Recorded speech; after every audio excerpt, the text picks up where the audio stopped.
Top of the morning. So I tried to go live this morning and TikTok did this thing like it needed to confirm my age before it would let me go live. I've never seen anything like that, but the show doesn't stop and the word continues to go forth.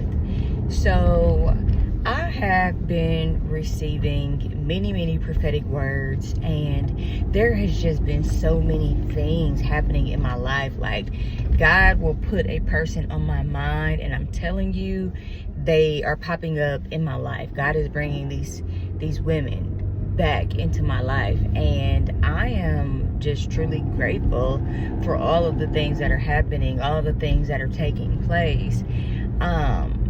I think it not strange how God is moving things around and pulling things and people together in order for his work to be done in the earth. And I'm just standing in awe. For as long as I can remember, I just remember being in a place where the only thing that I've ever wanted is to have a relationship with God. To truly say, you know, I'm walking and I'm talking with you, that I have true relationship with you. I know you like the Father that you are. Sometimes people only tap in or try to lock in with God to receive instruction or a plan or, you know, what's going to be there next. But you don't have an intimate relationship with him. You don't know God's character. You don't know who he is. And in return, you don't know who you are. We miss out on the vital parts of life when all we want are the things. You know, having a relationship with Christ is like having a relationship with your parent. It's something that requires work. It's something that requires you to, you know, keep going no matter what. I was talking to my sister and she kept saying, I feel like God has let me down and I'm trying to overcome that hurt. I feel like God has let me down and I'm trying to overcome that hurt. I hope it doesn't sound crazy to say this. And I said, it doesn't sound crazy at all. Because anybody who's walked with God long enough, let's just be honest. We've been in situations and we went through things and it literally is like, God, are you hearing me? God, if this was you, you know, why is this happening to me? I got married. I was 23 years old. Turned 30 and was going through a divorce.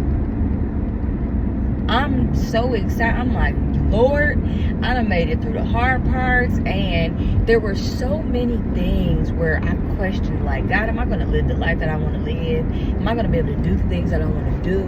Because I was attached to somebody that didn't have the same drive, the dreams, the ambitions, the goals that I had. I wasn't with somebody that was on fire for the Lord like how I was. I wasn't with somebody that liked to travel and see the things that I like to see. So, you know, there was a piece of me that was ready to spread her wings, and I was being pulled back.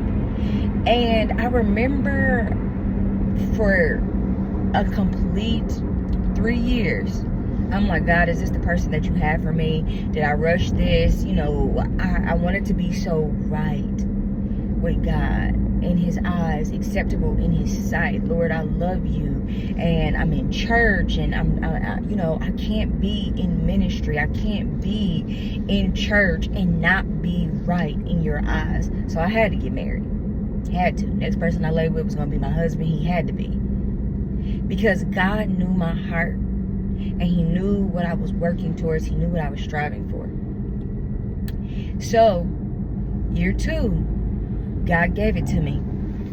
If you make this move, I'm telling you that this is what's going to happen. And I'm like, Lord, okay, prepare me then. Because, you know, I'm thinking that that's what I want too. Like, I want that too. I'm tired of feeling hurt. I'm tired of being confused. I'm tired of being overworked. I'm tired of feeling overwhelmed. I'm tired, Lord. So, you know, do your big one. You know how we do. Do your big one, Lord. I got this. It's cool. It's going to be cool. Year 1, prior to me getting the divorce, I felt like I was being prepared. Like everything around me was preparing me for what was about to happen. And that felt okay. Lord, whatever's being done in the dark, bring it to the light. I told my mother, I'm done praying. I'm done praying about the situation because I no longer want that thing. I don't want it anymore. God is telling me, showing me that this is over. This is coming to an end. And when everything was exposed and things came out, I didn't think that I would experience the 7 stages of grief because I lost something, essentially. The lifestyle that I was living wasn't grand, but it was something that I had become used to. It was something that my son had become used to. So we lost what was familiar to us. I grieved that. There were things, the help, the support that I had with Royce, my son. I lost that. So I grieved that. And I didn't realize that in the process of going through a divorce, this is what I had been wanting. This is what I had been asking God for. Show me, Lord, if this is the one that you have for me, because if it is not, I don't want it. We no longer go to church together. We barely have a conversation. There was no intimacy. Like, there were so many things that were just lost. Lord, if this is not for me, take it away from me. And even though I felt like we were bound by covenant, Lord, if this is not for me, please show me. And something just kept happening. Things just kept being exposed. Things just kept coming out. Things just kept happening. I'm like, okay, Lord, well, why? Now I'm getting to this part of the grieving process where it's like, why is that happening to me? Even though I'm trying to be nice, even though I'm trying to remain cordial, trying to work through things in a way that is decent, why do I feel like my back is pressed up against the wall? I have people being nasty towards me. Now I'm angry. Lord, get these people away from me. Everything attached to him, I want it away from me and my son. I no longer want that. Lord, I've done everything that you've asked me to do. I think I've tried to be as obedient as I possibly could, and I still keep getting the crappy end of the stick. Why? My life has always been hard, oh God. Why do you keep doing this to me? I try to be faithful, Lord. I might not be your faithfulest servant, but I'm faithful, God. Why? Why do you keep doing this to me? Why are you hurting me? That's how I felt. So when I'm talking to my sister and she's like, I feel like God let me down. I'm trying to overcome that hurt. No, God didn't let you down, but he took you through it. Because who would have thought that 10 years later, 5 years later, 3 years up the road, that I would have this conversation with you and be able to give you the strength and the wisdom that God gave me to get through what you're going through. I couldn't have said this to you and spoke from experience if I hadn't went through it. Know that God has allowed you to go through whatever it is that you have been through. The pain is purpose for your destiny. The pain was for you to go through it and grow so that you could bring the next person through. He is giving you your own set of people. Our friends are our family that we choose. The Lord's word says, go out and let my disciples make disciples. How do I do that? Through relationship. What do you mean? How do I do that? Through your life experiences. God has a funny way of bringing people into your life.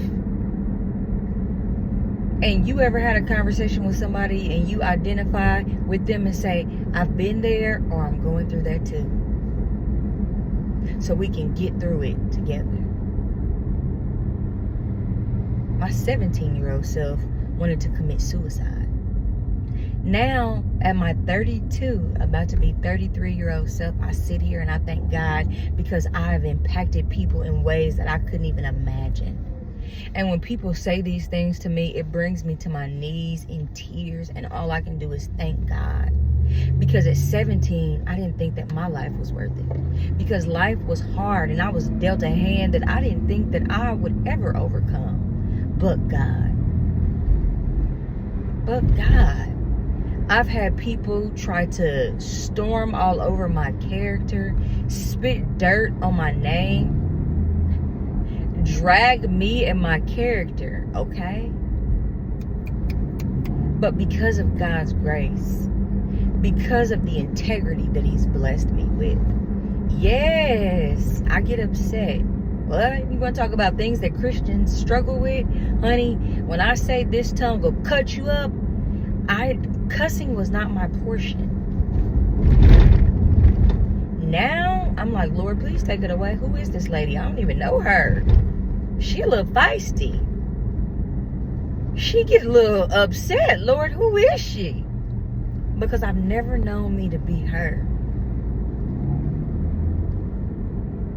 But through life's experiences, I've learned things about myself that I never knew.